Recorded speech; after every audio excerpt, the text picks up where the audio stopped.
يا رب يا ماما ما تكونيش عامله اكل زي كل يوم. يا ماما، يا بابا، يا ماما، طب يا بابا، طب انت يا كلب البحر اللي اسمك اخويا. يا سلام، يعني كلكم عند خالتي وانا قاعد هنا في البيت لوحدي. يا صلاة النبي، في يا ماما اخاف من ايه يعني عشان قاعد لوحدي؟ طب يا ماما سلام سلام يا ماما.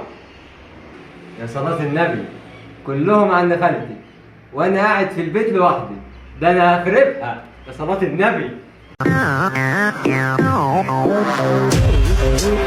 ايه يا بيت ما فيهوش راجل غير؟ ايه بقى؟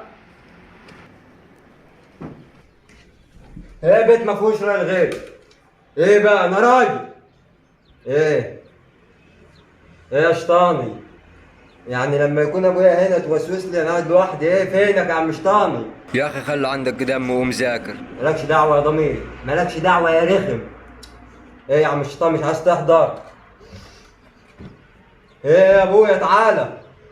انا اقوم اجيب شوية حرام واملى البيت حرام، هخرب الدنيا. يا عم عبدو بقول لك ايه اكتر حاجة في المحل هنا عندك حرام؟ حاجة حرام؟ ايه يا ابني اللي انت بتقوله ده؟ استغفر الله العظيم يا رب. انت جاي تتوب دلوقتي؟ بقول لك ايه، انا عايزك تلم لي شوية كريتات على شيبسيات على شوية خمريات. بقول لك ايه، روق عليا. قول انا اطلع من هنا. على فكرة يا عم عبدو انت ربنا مش هيكرمك. قول انا اطلع بره. انا وليه يا عيال عويلة وانسحبتم من التحدي؟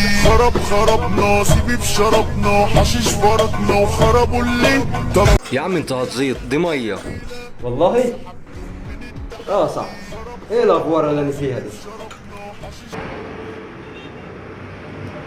الحاج حنفي، لحظة.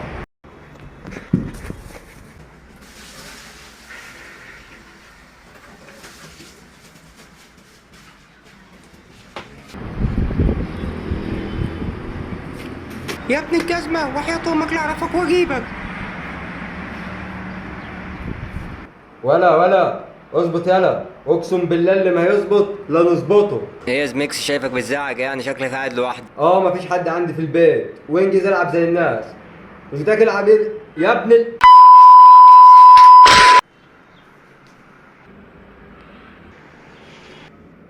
بقول لكم ايه، ادعوا لي